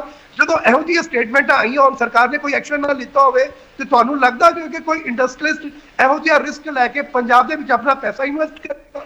ਮੈਨੂੰ ਲੱਗਦਾ ਕਿ ਇਹ ਬੜਾ ਮੈਨੂੰ ਲੱਗਦਾ ਇੱਕ ਮਿੰਟ ਮੈਂ ਤੁਹਾਡਾ ਸੰਜੇ ਕਪੂਰ ਜੀ ਮੈਨੂੰ ਇਉਂ ਲੱਗਦਾ ਹੈ ਕਿ ਤੁਸੀਂ ਸਾਰੇ ਲੋਕ ਨਾ ਜਿੰਨੇ ਆਪੋਜੀਸ਼ਨ ਬੈਠੇ ਹੋਏ ਹੋ, ਮੈਂ ਸਰਕਾਰ ਦਾ ਵਕੀਲ ਨਹੀਂ ਹੈਗਾ ਸੰਜੇ ਕਪੂਰ ਜੀ, ਪਰ ਤੁਸੀਂ ਪੰਜਾਬ ਨੂੰ ਜੰਮੂ ਕਸ਼ਮੀਰ ਵਾਂਗੂ ਕੰਪੇਅਰ ਕਰਕੇ ਸਰ ਡਿਬੇਟ 'ਚ ਪਾਰਟਿਸਿਪੇਟ ਕਰਦੇ ਪਏ ਹੋ ਅੱਜ ਕੱਲ੍ਹ। ਮੈਂ ਜੰਮੂ ਐਂਡ ਕਸ਼ਮੀਰ ਦੀ ਤੇ ਕੀਤੀ ਜੀ ਕੋਈ ਗੱਲ ਹੀ ਨਹੀਂ ਕੀਤੀ, ਤੁਸੀਂ ਗੱਲ ਕੀਤੀ ਹੈ ਜੰਮੂ ਕਸ਼ਮੀਰ ਦੀ। ਮੈਂ ਤੇ ਇੰਨੀ ਗੱਲ ਕਹਿਣਾ ਪਿਆ ਵਾਂ ਕਿ ਜੇ ਪੰਜਾਬ ਦੇ ਵਿੱਚ ਇੰਡਸਟਰੀਜ਼ ਨੂੰ ਲਿਆਣਾ ਪਹਿਲਾਂ ਵੀ ਪਾਲਿਸੀ ਤੇ ਬਣਾ ਲਓ, ਬਿਨਾਂ ਇੰਡਸਟਰੀਅਲ ਪਾਲਿਸੀ ਬਣਾਏ ਤੁਸੀਂ ਉਹਨਾਂ ਨੂੰ ਇਨਵਾਈਟ ਕਰਦੇ ਪਏ ਚਲੋ ਕਿ ਜਾਂ ਉਹਨਾਂ ਦੇ ਆਪ ਇੰਡਸਟਰੀਅਲ ਪਾਲਿਸੀ ਚਲੋ ਮੈਂ ਵਾਪਸ ਆ ਜਾਊਂਗਾ ਸੰਜੇ ਕਪੂਰ ਜੀ, ਵਾਪਸ ਆ ਜਾਊਂਗਾ। ਮੈਂ ਆ ਰਿਹਾ ਮਿਸਟਰ ਗਰੇਵਾਲ ਆ ਰਿਹਾ। ਕੰਵਰ ਹਰਪ੍ਰੀਤ ਸਿੰਘ ਇਹ law and order he issue ਬਣਾ ਕੇ ਆਪਾਂ ਡਿਬੇਟ ਕਰਾਂਗੇ। ਕਦੇ ਆਪਾਂ ਪੰਜਾਬ ਦੇ ਭਲੇ ਲਈ ਕਦੇ ਆਪਾਂ ਸਾਰੇ ਸਿਰ ਜੋੜ ਕੇ ਸੋਚਾਂਗੇ ਵੀ ਹਾਂ ਚਲੋ ਭਗਵੰਤ ਮਾਨ ਨੇ ਐਫਰਟ ਕੀਤੇ, ਜਾਂ ਇਸ ਤੋਂ ਪਹਿਲਾਂ ਜਿਹੜੇ ਮੁੱਖ ਮੰਤਰੀ ਮਿਸਟਰ ਚੰਨੀ, ਕੈਪਟਨ ਅਮਰਿੰਦਰ ਸਿੰਘ ਜਾਂ ਪ੍ਰਕਾਸ਼ ਸਿੰਘ ਬਾਦਲ ਜਿਨ੍ਹਾਂ ਨੇ ਐਫਰਟਸ ਕੀਤੇ ਆ, ਕੀ ਉਹਦੇ ਨਾਲ ਸਲੋਲੀ ਪੰਜਾਬ ਮੂਵ ਕਰਨਾ ਸ਼ੁਰੂ ਕਰੇਗਾ ਜਾਂ ਆਪਾਂ ਨੈਗੇਟਿਵ ਹਮੇਸ਼ਾ ਏਜੰਡਾ ਲੈ ਕੇ ਬੈਠਾਂਗੇ? ਕੰਵਰ ਹਰਪ੍ਰੀਤ ਸਿੰਘ। KP ਸਿੰਘ ਜੀ, ਤੁਸੀਂ ਜੋ ਗੱਲ ਕਹਿ ਰਹੇ ਹੋ ਮੈਂ ਤੁਹਾਡੇ ਨਾਲ ਸਹਿਮਤ ਹਾਂ, ਲੇਕਿਨ ਹਾਲਾਤ ਜਿਹੜੇ ਆ ਨਾ, ਹਾਲਾਤ ਇਹ ਆਪਾਂ ਨੂੰ ਪਤਾ, ਤੁਹਾਨੂੰ ਵੀ ਪਤਾ, ਸਾਡੇ ਨਾਲੋਂ ਜ਼ਿਆਦਾ ਤੁਹਾਨੂੰ ਪਤਾ ਹੈ, ਹਾਲਾਤ ਸਾਜ਼ਗਾਰ ਨਹੀਂ ਹੈ। ਤੁਸੀਂ ਕਹਿੰਦੇ ਹੋ ਐਫਰਟਸ ਕੀਤੇ, ਕਿੰਨਿਆਂ ਨੇ ਐਫਰਟਸ ਕੀਤੇ, ਕਦੋਂ ਐਫਰਟਸ ਕੀਤੇ, ਕਿਹੜੇ ਐਫਰਟਸ ਕੀਤੇ? 10 ਸਾਲ ਅਕਾਲੀ ਦਲ ਦੀ ਸਰਕਾਰ ਰਹੀ ਆ, ਉਹਦੇ ਵਿੱਚ ਜੋ ਨਸ਼ਿਆਂ ਦਾ ਪ੍ਰਚਾਰ ਤੇ ਪ੍ਰਸਾਰ ਹੋਇਆ, ਜਿਸ ਤਰੀਕੇ ਨਾਲ ਨੌਜਵਾਨੀ ਦਾ ਘਾਣ ਹੋਇਆ ਤੁਹਾਨੂੰ ਪਤਾ। ਔਰ 5 ਸਾਲ ਜੇ ਤੁਸੀਂ ਕਾਂਗਰਸ ਦੀ ਸਰਕਾਰ ਦੇ ਗਿਣ ਲਓ, ਮੈਂ ਨਹੀਂ ਕਹਿੰਦਾ, ਦੇਖੋ ਜ਼ਿੰਮੇਵਾਰੀ ਤੋਂ ਭੱਜਣਾ ਮੁਨਾਸਬ ਨਹੀਂ ਹੁੰਦਾ। ਜੋ ਉਮੀਦਾਂ ਸੀ, ਕਿਉਂਕਿ ਕਰੋਨਾ ਦੀ ਰਿਸਟ੍ਰਿਕਸ਼ਨਸ ਲੱਗ ਗਈਆਂ ਔਰ ਬਹੁਤ ਕੁਝ ਐਸਾ ਹੋਇਆ ਜਿਹੜਾ ਨਾ ਵਾਜਬ ਸੀ, ਦੁਨੀਆ ਭਰ ਦੇ ਵਿੱਚ ਲੋਕਾਂ ਦੇ ਕਾਰੋਬਾਰਾਂ ਦੇ ਨੁਕਸਾਨ ਹੋਇਆ, ਤੇ ਆਪਾਂ ਕੀ ਐਕਸਪੈਕਟ ਕਰ ਸਕਦੇ ਹਾਂ ਕਿ ਪੰਜਾਬ ਦੇ ਵਿੱਚ ਹੀ ਉਹ ਚੀਜ਼ ਕਿਵੇਂ ਨਾ ਅਸਰ ਕਰਦੀ। ਹੁਣ ਮਸਲਾ ਇਹ ਹੈ, ਅੱਜ ਦੀ ਸਰਕਾਰ ਦੀ ਜੇ ਆਪਾਂ ਗੱਲ ਕਰੀਏ, ਨਾ ਤੇ ਕਰੋਨਾ ਦੀਆਂ ਰਿਸਟ੍ਰਿਕਸ਼ਨਸ ਨੇ, ਨਾ ਇੱਥੇ ਇਹ ਸਰਕਾਰ ਦੇ ਵਿੱਚ ਕੋਈ ਇਹੋ ਜਿਹੇ ਮੈਂ ਕਹਿੰਦਾ ਲੋਕ ਨੇ ਜਿਹੜੇ ਕੋਈ ਇਹੋ ਜਿਹੇ ਗਲਤ ਕੰਮਾਂ ਦੇ ਵਿੱਚ ਮੈਂ ਸਮਝਦਾ ਇਨਵੋਲਵ ਹੋਣ, ਫਿਰ ਕਿਉਂ ਨਹੀਂ ਤਰੱਕੀ ਹੋ ਰਹੀ? ਦੇਖੋ ਗੱਲ ਤਾਂ ਇਹ ਹੈ, ਸਵਾਲ ਤਾਂ ਹੈ ਨਾ। ਤੇ ਉਹ ਦੂਸਰੇ ਪਾਸੇ ਜਿਹੜਾ ਪੰਜਾਬ ਦਾ ਇਨਵੈਸਟਰ ਹੈ KP ਸਿੰਘ ਜੀ, ਉਹਦੀ ਗੱਲ ਕਰੀਏ, ਉਹ ਤਾਂ ਛੱਡ ਕੇ ਬਾਹਰ ਜਾ ਰਿਹਾ ਹੈ। ਜਿਹੜੇ ਕਹਿੰਦੇ ਸੀ ਗੋਰੇ ਆਇਆ ਕਰਨਗੇ ਇੱਥੇ ਕੰਮ ਕਰਨ ਲਈ, ਇੱਥੇ ਤਾਂ ਪੰਜਾਬ 'ਚੋਂ ਇਹ ਹਾਲਾਤ ਨੇ, ਤੁਹਾਨੂੰ ਵੀ ਪਤਾ ਕਿ ਜਿਸ ਤਰੀਕੇ ਨਾਲ ਪਾਸਪੋਰਟ ਦੀ ਜਿਹੜੀ ਇੰਟਰਵਿਊ ਦੀ ਡੇਟ ਹੈ ਉਹ 3 ਮਹੀਨੇ ਦੀ ਤਾਂ ਉਹ ਬੁਕਿੰਗ ਹੈ, 3 ਮਹੀਨੇ ਦੀ ਡੇਟ ਨਹੀਂ ਮਿਲ ਰਹੀ। ਇਸ ਕਦਰ ਲੋਕ ਬਾਹਰ ਨੂੰ ਜਾ ਰਹੇ ਨੇ, ਇਨਵੈਸਟਰ ਜਾ ਰਿਹਾ, ਸਟੂਡੈਂਟ ਜਾ ਰਿਹਾ, ਇੱਥੋਂ ਬ੍ਰੇਨ ਡਰੇਨ, ਮਨੀ ਡਰੇਨ, ਸਾਰਾ ਕੁਝ ਹੀ ਹੋ ਰਿਹਾ। ਇਹ ਸਰਕਾਰ ਦੀ ਜ਼ਿੰਮੇਵਾਰੀ ਹੈ ਕਿ ਨਹੀਂ? ਇਹ ਸਰਕਾਰ ਦੀ ਹੋਣ ਲੱਗ ਪਿਆ, ਤੋਂ ਪਹਿਲਾਂ ਨਹੀਂ ਹੋਇਆ ਸੀ? ਨਹੀਂ, ਬਿਲਕੁਲ ਨਹੀਂ ਹੋ ਰਿਹਾ ਸੀ, ਪਹਿਲਾਂ ਸੀਗਾ, ਲੇਕਿਨ ਇਸ ਕਦਰ ਨਹੀਂ ਸੀਗਾ, ਇੰਨੀ ਸਪੀਡ ਨਹੀਂ ਸੀ। ਔਰ ਸਭ ਤੋਂ ਵੱਡੀ ਗੱਲ ਤੁਸੀਂ ਗੱਲ ਕੀਤੀ law and order the, law and order ਦੀ ਸਥਿਤੀ ਨੂੰ ਦੇਖਦਿਆਂ ਹੋਇਆ ਅੱਜ ਜਿਹੜੇ ਲੋਕ ਇੱਥੇ ਕਾਰੋਬਾਰ ਕਰ ਰਹੇ ਨੇ, ਫੈਕਟਰੀਆਂ ਚਲਾ ਰਹੇ ਨੇ, ਉਹਨਾਂ ਨੂੰ ਇੱਥੇ ਰਹਿਣਾ ਮੁਨਾਸਬ ਨਹੀਂ ਲੱਗ ਰਿਹਾ, ਬਾਹਰੋਂ ਕਿਹਨੇ ਆਉਣਾ? ਤੇ ਦੂਸਰੀ ਗੱਲ ਇਹ ਹੈ, ਇੱਕ ਗੱਲ ਇੱਥੇ ਮੈਂ ਨਾਲ ਹੋਰ ਵੀ ਐਡ ਕਰੂੰਗਾ, ਇਸ ਸਰਕਾਰ ਦੇ ਬੜਨਸਾਰ ਇੱਕ ਇੰਟਰਨੈਸ਼ਨਲ ਬਦਨਾਮ ਚਿਹਰਾ ਗੁਰਪਤਵੰਤ ਸਿੰਘ ਪੰਨੂ, ਜਿਹਨੇ ਇਹ ਵੀਡੀਓ ਬਣਾ ਕੇ ਪਾਈ ਸੀ ਕਿ ਇਹ ਸਰਕਾਰ ਜਿਹੜੀ ਹੈ ਸਾਡੀਆਂ ਰੈਡੀਕਲ ਐਕਸਟ੍ਰੀਮਿਸਟ ਤੇ ਸੈਪਰੇਟਿਸਟ ਫੋਰਸਿਸ ਦੀ ਵੋਟ ਤੇ ਸਪੋਰਟ ਨਾਲ ਬਣੀ ਹੈ। ਇਹਨਾਂ ਤੋਂ ਅੱਜ ਤੱਕ ਇਸ ਦਾ ਖੰਡਨ ਨਹੀਂ ਕੀਤਾ ਗਿਆ। ਤੇ ਕਿਹੜਾ ਬੰਦਾ ਇੱਥੇ ਇਹੋ ਜਿਹੇ ਮਾਹੌਲ 'ਚ ਆਪਣੇ ਆਪ ਨੂੰ ਸੇਫ ਫੀਲ ਕਰੂਗਾ? ਦੱਸਣ ਨਾ ਇਸ ਗੱਲ ਦਾ ਜਵਾਬ ਨੇ ਕਿਉਂ ਨਹੀਂ ਕੀਤਾ? ਪੰਨੂ ਚਲਾਊਗਾ ਪੰਜਾਬ ਸਰ? ਨਹੀਂ, ਪੰਨੂ ਨਹੀਂ ਚਲਾਏਗਾ, ਲੇਕਿਨ ਜਿਸ ਬੰਦੇ ਨੇ KP ਸਿੰਘ ਜੀ, ਤੁਹਾਨੂੰ ਵੀ ਪਤਾ ਹੈ, ਜਿਹਨੇ ਇਨਵੈਸਟਮੈਂਟ ਕਰਨੀ, ਜਿਹਨੇ ਪੈਸਾ ਲਾਣਾ, ਉਹ ਹਰ ਚੀਜ਼ ਦੇਖਦਾ, ਉਹ ਦੇਖਦਾ ਸਰਕਾਰ ਦਾ ਕੰਟਰੋਲ। ਮੈਨੂੰ ਇਸ ਗੱਲ ਤੇ ਬਹੁਤ ਵੱਡਾ ਇਤਰਾਜ਼ ਹੈ ਪੰਨੂ ਦੇ ਨਾਮ ਤੇ ਅਸੀਂ ਪੰਜਾਬੀ ਨੂੰ ਡਰਾ ਰਹੇ ਹਾਂ ਸਰ। ਨਹੀਂ ਡਰਾ ਨਹੀਂ, ਪੰਨੂ ਡਰਾ ਰਿਹਾ ਹੈ। ਸਰਕਾਰ ਜਵਾਬ ਦੇਵੇ, ਸਰਕਾਰ ਖੰਡਨ ਕਰੇ, ਸਰਕਾਰ ਕਹੇ ਵੀ ਇਹ ਬਕਵਾਸ ਕਰਦਾ, ਅਜਿਹੀ ਕੋਈ ਗੱਲ ਨਹੀਂ। ਸਰਕਾਰ ਫਰੰਟ ਫੁੱਟ ਤੇ ਆ ਕੇ ਗੱਲ ਕਰੇ, ਸਾਨੂੰ ਇਹ ਗੱਲ ਕਰਨ ਦੀ ਲੋੜ ਹੀ ਨਾ ਪਵੇ। ਨਹੀਂ ਤੁਸੀਂ ਪੰਨੂ ਦਾ ਨਾਮ ਤਾਂ ਲੈ, ਤੁਸੀਂ ਪੰਨੂ ਦਾ ਨਾਮ ਤਾਂ ਲੈ ਰਹੇ ਹੋ, ਤੁਹਾਡੇ ਲੀਡਰ ਨੂੰ ਧਮਕੀ ਦਿੱਤੀ ਤਾਂ ਨਹੀਂ, ਸਾਡੇ ਲੀਡਰ ਨੂੰ ਤਾਂ ਧਮਕੀਆਂ ਅੱਜ ਦੇ ਥੋੜੀ ਦਿੰਦੇ ਨੇ ਲੋਕ। ਮਸਲਾ ਇਹ ਹੈ ਪੰਜਾਬ ਦੇ ਲੋਕਾਂ ਨੂੰ ਡਰ ਪੈਦਾ ਕੀਤਾ ਜਾ ਰਿਹਾ ਹੈ। ਪੰਜਾਬ ਦੇ ਵਿੱਚ ਜਿਸ ਕਿਸੇ ਨੇ ਵੀ ਆਉਣਾ ਹੈ ਇਨਵੈਸਟ ਕਰਨ ਲਈ, ਚਾਹੇ ਕਿਸੇ ਫੋਰਨ ਤੋਂ ਆਉਣਾ, ਚਾਹੇ ਕਿਸੇ ਦੂਸਰੇ ਸੂਬੇ ਤੋਂ ਆਉਣਾ, ਉਹ ਡਰੇਗਾ। ਉਹਦੇ ਅੰਦਰ ਪੈਨਿਕ ਕ੍ਰੀਏਟ ਕੀਤਾ ਜਾ ਰਿਹਾ ਹੈ। ਸੋਚੀ ਸਮਝੀ ਸਾਜ਼ਿਸ਼ ਹੈ। ਸਰਕਾਰ ਕਿਉਂ ਨਹੀਂ ਇਹਦੇ ਉੱਤੇ ਐਕਸ਼ਨ ਲੈਂਦੀ? ਸਵਾਲ ਤਾਂ ਇਸ ਗੱਲ ਦਾ। ਮੈਂ ਥੋੜਾ ਇੱਕ ਛੋਟੀ ਜਿਹੀ ਗੱਲ, ਅੰਮ੍ਰਿਤਪਾਲ ਦਾ ਜਿਹੜਾ ਅੱਜ ਮੁੱਦਾ ਚੱਲ ਰਿਹਾ ਹੈ, ਇਹ ਪਿਛਲੀਆਂ ਸਰਕਾਰਾਂ ਵੇਲੇ ਕਿਉਂ ਨਹੀਂ ਹੋਇਆ? ਤੁਸੀਂ ਇਹਨਾਂ ਸਾਰੀ ਜਿਹਨੂੰ ਅੜਿੱਕਾ ਮੰਨਦੇ ਹੋ ਪੰਜਾਬ ਚ ਨਿਵੇਸ਼, ਅੜਿੱਕਾ ਤਾਂ ਹੈ ਹੀ ਹੈ। ਚਲੋ ਮੈਂ ਥੋੜਾ ਬ੍ਰੇਕ ਲੈਣਾ, ਬ੍ਰੇਕ ਤੋਂ ਵਾਪਸ ਆਊਂਗਾ। ਮੈਨੂੰ ਨਹੀਂ ਪਤਾ ਸੀਗਾ ਨਿਵੇਸ਼ ਦੇ ਮੁੱਦੇ ਤੇ ਵੀ ਕਲੇਸ਼ ਪੈ ਜਾਂਦਾ। ਵਾਪਸ ਆ ਰਿਹਾ, ਇੱਕ ਵਾਰ ਫਿਰ ਤੁਹਾਡਾ ਸਵਾਗਤ ਕਰਦੇ ਹਾਂ। ਵੱਡਾ ਸਵਾਲ, ਮੁੱਖ ਮੰਤਰੀ ਭਗਵੰਤ ਮਾਨ ਦੇ ਨਿਵੇਸ਼ ਦੇ ਹੋਕੇ ਨੂੰ ਨਵੇਂ ਸਾਲ 'ਚ ਕਿੰਨਾ ਬੂਰ ਪਵੇਗਾ? ਅਹਿਬਾਬ ਸਿੰਘ ਗਰੇਵਾਲ, ਜਿਹੜੀ ਇੰਡਸਟਰੀ ਲਈ ਬਿਜਲੀ ਸਰ ਕੀ ਭਾਅ ਹੁੰਦੀ ਹੈ? ਮੈਂ ਸਰ ਕੇਪੀ ਜੀ ਉਦੋਂ ਪਹਿਲਾਂ ਬਿਜਲੀ ਦੇ ਭਾਅ ਸਰ ਮੈਂ ਇਸੇ ਤੇ ਆ ਰਿਹਾ ਸਰ। ਮੈਨੂੰ ਥੋੜਾ ਸਮਝਾ ਦਿਓ ਸਰ, ਇੱਕ ਮਿੰਟ ਗਰੇਵਾਲ ਸਾਹਿਬ। ਮੈਂ ਸਰ ਉਹਦੇ ਤੇ ਆ ਰਿਹਾ ਸਰ, ਮੈਂ ਉਹਦੇ ਤੇ ਆ ਰਿਹਾ। ਗਰੇਵਾਲ ਸਾਹਿਬ ਮੈਂ ਆ ਰਿਹਾ, ਗਰੇਵਾਲ ਸਾਹਿਬ ਮੈਂ ਆ ਰਿਹਾ ਸਰ। ਗਰੇਵਾਲ ਸਾਹਿਬ ਮੈਂ ਆਉਂਗਾ ਨਾ ਉੱਤੇ, ਮੈਂ ਆਉਂਗਾ ਇੰਡਸਟਰੀ ਸਰ ਬਿਜਲੀ ਕੀ ਭਾਅ ਹੈ ਸਰ? ਸਰ ਦੇਸ਼ ਨਾਲੋਂ ਸਾਰੇ ਦੇਸ਼ 'ਚ ਕੰਪੀਟੀਟਿਵ ਰੇਟ ਦੇਵਾਂਗੇ। ਹੋਰ ਅੱਗੇ ਚਲੋ ਠੀਕ ਹੈ। ਇਹ ਪਤਾ ਕੀ ਕਹਿਣਾ ਚਾਹ ਰਹੇ? ਕਹਿ ਰਹੇ ਫ੍ਰੀ ਬਿਜਲੀ ਨਾਲ ਨਹੀਂ ਤੁਹਾਡਾ ਮੁੱਦਾ ਚੱਲਣਾਗਾ, ਫ੍ਰੀ ਗੈਂਗਸਟਰ ਸਟੇਟ ਹੋਵੇ ਫਿਰ ਮੁੱਦਾ ਚੱਲੂਗਾ। ਬੋਲੋ ਸਰ। ਇਹਨਾਂ ਵਿੱਚ ਮੈਂ ਉੱਥੇ ਹੀ ਆ ਰਿਹਾ ਸੀਗਾ। ਸਭ ਤੋਂ ਪਹਿਲਾਂ ਤਾਂ ਗੱਲ ਕਰਾਂ ਪੰਨੂ ਦੀ। ਮੈਂ ਆਮ ਆਦਮੀ ਪਾਰਟੀ ਦਾ ਸਪੋਕਸਪਰਸਨ ਆ। ਮੈਂ ਟੀਵੀ ਤੇ ਬਾਰ-ਬਾਰ ਕਹਿ ਚੁੱਕਾ, 2% ਦਾ ਆਦਮੀ ਹੈ ਜਿਹਨੂੰ ਤੁਸੀਂ ਹਊਆ ਬਣਾਇਆ ਹੋਇਆ। ਪਹਿਲੀ ਗੱਲ, 2% ਦਾ ਆਦਮੀ ਹੈ। NRI ਸੁਣ ਰਹੇ ਤੁਹਾਡਾ ਪ੍ਰੋਗਰਾਮ ਵੱਧ। 2% ਦਾ ਆਦਮੀ ਨੂੰ ਜਿਹਨੂੰ 10% ਵੀ ਹਿੰਦੂ ਸਿੱਖ ਵੀ ਨਹੀਂ ਕੈਨੇਡਾ ਸੁਣਦੇ। ਪਹਿਲੀ ਗੱਲ, 50,000 ਤੋਂ ਵੱਧ ਬੰਦੇ ਨੇ ਵੋਟ ਨਹੀਂ ਪਾਈ। ਪਹਿਲੀ ਗੱਲ ਮੈਂ ਖੰਡਨ ਕੀ ਕਰ ਚੁੱਕਾ, ਮੈਨੂੰ 2% ਦਾ ਆਦਮੀ ਕਹਿਣਾ ਜੋ ਉਹਦੀ ਔਕਾਤ ਹੈ। ਪਹਿਲੀ ਗੱਲ। ਦੂਜੀ ਗੱਲ ਰਹੀ ਅੰਮ੍ਰਿਤਪਾਲ ਦੀ ਗੱਲ, ਬੀਜੇਪੀ ਵਾਲੇ ਵੀ ਕਹਿ ਰਹੇ, ਇਹ ਵੀ ਕਰ ਰਹੇ ਆ। ਪਾਕਿਸਤਾਨ ਨੇ ਇੱਕ ਤਾਲਿਬਾਨ ਅਫਗਾਨਿਸਤਾਨ 'ਚ ਬਣਾਉਣ ਦੀ ਕੋਸ਼ਿਸ਼ ਕੀਤੀ ਹੈ, ਇੱਕ ਤਾਲਿਬਾਨ ਇੱਥੇ ਖੜਾ ਕਰਨ ਦੀ ਕੋਸ਼ਿਸ਼ ਕੀਤੀ, ਜਿਹੜੇ ਆਪਾਂ ਨੂੰ ਪਿੱਛੇ ਵੱਲ ਨੂੰ ਧੱਕ ਰਹੇ ਨੇ। ਉਹ ਇਨਕੌਨਸੀਕੁਐਂਸ਼ਲ ਹੈ। ਜਿਸ ਤਰ੍ਹਾਂ ਪ੍ਰਗਟ ਹੋਇਆ ਉਦਾਂ ਹੀ ਲੁਪਤ ਹੋ ਜਾਏਗਾ। ਦੂਜੀ ਗੱਲ, ਮੈਂ ਸਾਰਿਆਂ ਨੂੰ ਕਹੂੰਗਾ ਕਿ ਸੁਣ ਲਓ ਮੈਂ ਬੋਲ ਕੀ ਰਿਹਾ। ਅਸੀਂ ਕਹਿ ਰਹੇ ਹਾਂ ਕਿ ਅਸੀਂ ਟੇਲਰ ਮੇਡ ਇੰਡਸਟਰੀਅਲ ਪਾਲਿਸੀ ਲਿਆ ਰਹੇ ਹਾਂ। ਜਿਹੜੀ ਬਿਜਲੀ ਦੀ ਪੂਰਤੀ ਤੁਸੀਂ ਕਹਿ ਰਹੇ ਹੋ, ਜਦੋਂ ਅਸੀਂ ਇਲੈਕਟ੍ਰਿਕ ਡਿਸਟ੍ਰੀਬਿਊਸ਼ਨ ਗ੍ਰਿਡ ਸੀਗਾ, ਜਦੋਂ ਉਸ ਗ੍ਰਿਡ 'ਚ ਸੁਧਾਰ ਲਿਆਉਣ ਲਈ ਕੰਪਨੀਆਂ ਲਿਆਂਦੀਆਂ, ਕਿਉਂ ਲਿਆਏ ਜੀ? ਫ੍ਰੀ ਬਿਜਲੀ ਗਰੀਬ ਲੋਕਾਂ ਨੂੰ ਮਿਲ ਰਹੀ ਹੈ, ਇੰਡਸਟਰੀ ਨੂੰ ਪੂਰੀ ਬਿਜਲੀ ਦੀ ਆਪੂਰਤੀ ਕਰਾਵਾਂਗੇ। ਤੀਜੀ ਗੱਲ, ਪਾਲਿਸੀ ਦੀ ਗੱਲ, ਜੋ ਇੰਡਸਟਰੀ ਮੰਗੇਗੀ ਉਹ ਦੇਵਾਂਗੇ। ਚੌਥੀ ਗੱਲ, ਹਿੱਸੇਦਾਰੀ ਬੰਦ। ਪੰਜਵੀਂ ਗੱਲ, ਇਹ ਕਹਿੰਦੇ ਲਾਅ ਐਂਡ ਆਰਡਰ। ਸਰ ਇੱਕ ਕਤਲ ਹੋ ਜਾਂਦਾ। ਪਿਛਲੇ ਹਫ਼ਤੇ ਤੋਂ ਆਪਾਂ ਪੋਜ਼ਿਟਿਵ ਮੁੱਦਿਆਂ ਤੇ ਗੱਲ ਕਰ ਰਹੇ ਹਾਂ। ਰੇਤੇ ਦਾ ਕਿਉਂ ਲਾਤਾ ਜੀ, ਫਲਾਣਾ ਕਿਉਂ ਕਰਤਾ ਜੀ? ਮੈਨੂੰ ਤਾਂ ਇਹ ਗੱਲ ਹੈ ਕਿ ਇਹਨਾਂ ਨੂੰ ਕਿਤੇ ਅੰਦਰੋਂ ਮਨਸ਼ਾ ਇਹ ਹੈ ਕਿ ਅਸੀਂ ਕਿਤੇ ਇਸ ਪਾਸੇ ਸੁਧਾਰ ਨਾ ਹੋਣ ਦਈਏ। ਗਰੇਵਾਲ ਸਾਹਿਬ ਬੜਾ ਸਿੱਧਾ ਸਵਾਲ ਹੈ। ਗਰੇਵਾਲ ਸਾਹਿਬ, ਪੰਨੂ, ਅੰਮ੍ਰਿਤਪਾਲ ਤੇ ਗੈਂਗਸਟਰਵਾਦ ਜਿਹੜਾ ਪੰਜਾਬ ਵਿੱਚ ਹੈ, ਉਹ ਪੰਜਾਬ 'ਚ ਨਿਵੇਸ਼ ਲਈ ਅੜਿੱਕਾ ਨਹੀਂ ਬਣੂਗਾ? ਬਿਲਕੁਲ ਨਹੀਂ ਬਣੇਗਾ। ਗੈਂਗਸਟਰਸ ਡੱਕਣੇ ਸ਼ੁਰੂ ਕਰਤੇ। ਪੰਨੂ ਦੀ ਔਕਾਤ ਨਹੀਂ ਇੱਥੇ ਮੁੜਨ ਦੀ। ਜਿਹੜਾ ਕੋਈ ਬੰਦਾ ਪੰਜਾਬ ਨੂੰ ਪਿੱਛੇ ਵੱਲ ਨੂੰ ਧੱਕੇਗਾ, ਸਮਝ ਲਓ ਧੱਕੇਗਾ, ਉਹਦੇ ਨਾਲ he or she will be dealt with severely. Most importantly ਜਦੋਂ ਇਹ ਕੁਝ ਨਹੀਂ ਹੋ ਰਿਹਾ, ਇੱਕ ਕਤਲ ਹੁੰਦਾ, ਲਾਅ ਐਂਡ ਆਰਡਰ ਖਰਾਬ ਹੋ ਗਿਆ। ਤੁਸੀਂ ਦੋਵੇਂ ਪਾਸੇ ਦੇ ਲੋਕ ਫਜ਼ੂਲ ਗੱਲਾਂ ਕਰਕੇ ਮਾਹੌਲ ਖਰਾਬ ਕਰਨ ਦੀ ਕੋਸ਼ਿਸ਼ ਕਰਦੇ। ਗਰੇਵਾਲ ਸਾਹਿਬ ਅਸੀਂ ਇਸ ਤੋਂ ਮੁਨਕਰ ਨਹੀਂ ਹੋ ਸਕਦੇ। ਹਾਈ ਪ੍ਰੋਫਾਈਲ ਮੈਟਰ ਹੋਇਆ ਪੰਜਾਬ ਸਰ, ਇਸ ਤੋਂ ਮੁਨਕਰ ਨਹੀਂ ਹੋ ਸਕਦੇ ਅਸੀਂ। ਇੱਕ ਮਿੰਟ ਕੇਪੀ ਜੀ ਇੱਕ minute. High profile Sidhu Moosewala ਦਾ ਬੜਾ ਅਨਫੋਰਚੂਨੇਟ ਕਤਲ ਹੋਇਆ, ਇੱਕ ਕਤਲ ਹੋਇਆ ਹਾਈ ਪ੍ਰੋਫਾਈਲ ਇਲੈਕਸ਼ਨ ਤੋਂ ਪਹਿਲਾਂ ਰਿਜ਼ਲਟ ਬਦਲਣ ਲਈ। ਵੈਰੀ ਫਰੈਂਕਲੀ ਉਦੋਂ ਬਾਅਦ ਜਿਹੜੇ ਵੀ ਬੰਦੇ ਇੱਕ ਦੂਜੇ ਬਾਰੇ ਕੁਝ ਵੀ ਬੋਲਦੇ ਸੀਗੇ, ਉਹ ਹੁਣ ਚੁੱਪ ਕਰਾਤੇ ਕਿ ਨਹੀਂ ਕਰਾਤੇ? ਡੱਕੇ ਪਏ ਆ ਕਿ ਨਹੀਂ? ਅੱਗੇ ਵੀ ਦੇਖਿਓ। ਮੋਸਟ ਇੰਪੋਰਟੈਂਟਲੀ ਇਨਵੈਸਟਮੈਂਟ ਦੇ ਰਾਜ ਕਿਸੇ ਨੂੰ ਰੇਡਾ ਨਹੀਂ ਬਣਨ ਦੇਵਾਂਗੇ। ਜੋ ਇੰਡਸਟਰੀ ਨੂੰ ਚਾਹੀਦਾ ਦੇਵਾਂਗੇ ਐਂਡ ਟੇਲਰ ਮੇਡ ਪਾਲਿਸੀ ਲਿਆਵਾਂਗੇ। ਐਂਡ ਮੋਰ ਇੰਪੋਰਟੈਂਟਲੀ, ਜੇ 2-3 ਸਾਲ ਲੱਗਦੇ ਆ ਉਹਨਾਂ ਨੂੰ ਇੰਡਸਟਰੀ ਸੈਟਅਪ ਕਰਨ ਨੂੰ, ਐਜੂਕੇਸ਼ਨ ਸਿਸਟਮ ਨੂੰ ਟੇਲਰ ਮੇਡ ਕਰਾਂਗੇ ਤਾਂ ਕਿ ਇੰਡਸਟਰੀ ਨੂੰ ਆਪਣੀ ਟ੍ਰੇਨਡ ਵਰਕਫੋਰਸ ਮਿਲ ਸਕੇ। ਐਜੂਕੇਸ਼ਨ ਨਾਲ ਇੰਡਸਟਰੀ ਨੂੰ ਜੋੜ ਕੇ ਦਿਖਾਵਾਂਗੇ। ਠੀਕ ਹੈ, ਮੈਂ ਇੱਕ ਮਿੰਟ ਆ ਰਿਹਾ ਕਮਰ ਹਰਪ੍ਰੀਤ। ਮਿਸਟਰ ਖੋਸਲਾ, ਜਿਹੜਾ ਕ੍ਰਾਈਮ ਫ੍ਰੀ ਸਟੇਟ ਹੁੰਦਾ ਹੈ ਤੇ ਇੱਕ ਬਾਰਡਰ ਸਟੇਟ ਹੁੰਦਾ, ਇਹ ਦੋ ਚੀਜ਼ਾਂ ਪੰਜਾਬ ਦੇ ਨਾਲ ਬਹੁਤ ਵੱਡੀਆਂ ਜੁੜੀਆਂ ਹੋਈਆਂ। ਜਦੋਂ ਇਨਵੈਸਟਮੈਂਟ ਕਰਨ ਲਈ ਅਸੀਂ ਇਹ ਦਾਅਵਾ ਕਰਦੇ ਹਾਂ ਕਿ ਮੋਹਾਲੀ ਜਾਂ ਪੰਜਾਬ ਨੂੰ ਅਸੀਂ ਗੇਟਵੇ ਆਫ ਇੰਡੀਆ ਬਣਾ ਦੇਣਾ, ਖੋਸਲਾ ਸਾਹਿਬ ਉਹਦੇ ਲਈ ਫਿਰ ਕੁਝ ਕਰਨਾ ਵੀ ਪਊਗਾ ਨਾ? ਖੋਸਲਾ ਸਾਹਿਬ।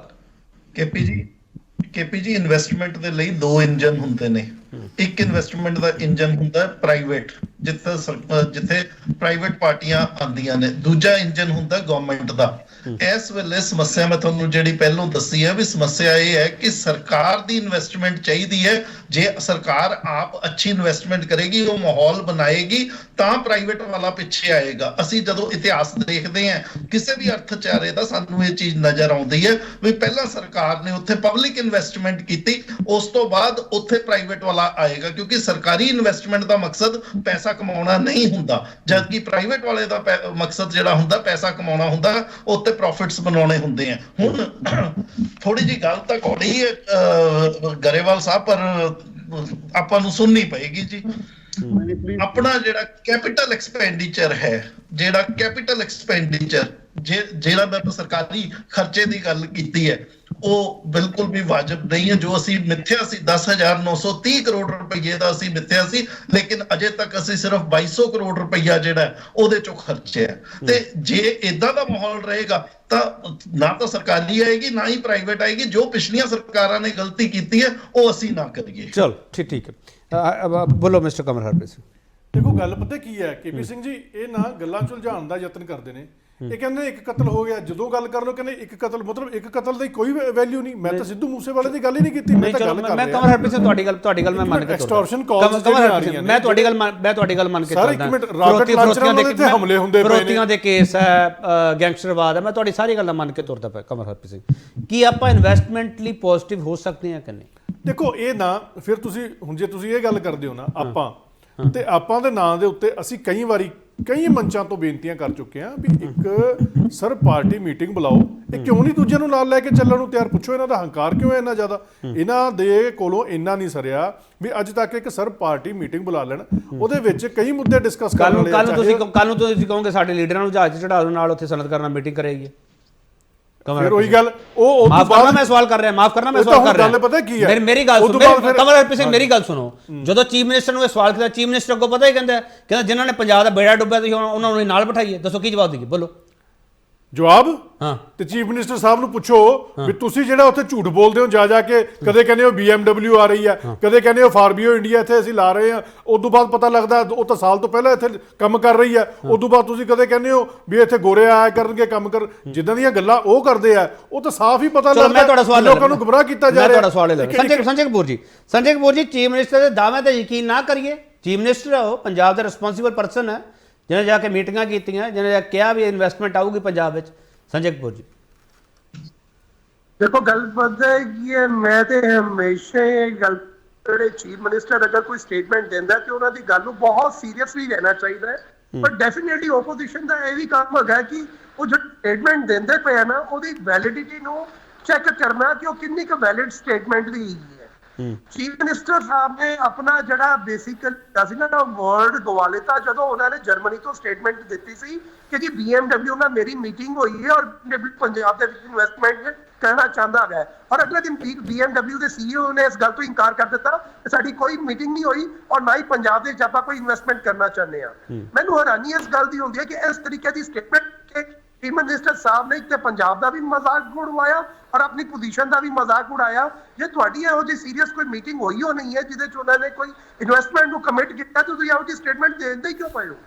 ਚਲੋ ਮੈਂ ਤੁਹਾਡਾ BMW ਵਾਲਾ ਸਵਾਲ ਤੁਹਾਡਾ ਵੀ ਕਾਂਗਰਸ ਦਾ, ਮੈਂ ਦੋਨੋਂ ਸਵਾਲ ਲਵਾਂਗਾ ਆਮ ਆਦਮੀ ਪਾਰਟੀ। ਸੰਜੇ ਕਪੂਰ ਜੀ ਮੈਨੂੰ ਇੱਕ ਚੀਜ਼ ਦੱਸ ਦਿਓ, ਤੁਹਾਨੂੰ ਐਂ ਲੱਗਦਾ ਬੀਜੇਪੀ ਨੂੰ ਕਿ ਕਾਰਪੋਰੇਟਸ ਤੁਹਾਡੇ ਨੇੜੇ ਆ, ਆਮ ਆਦਮੀ ਪਾਰਟੀ ਦੇ ਨੇੜੇ ਨਹੀਂ ਆ ਸਕਦੇ? ਹੋ ਤੁਹਾਨੂੰ ਐਂ ਲੱਗਦਾ?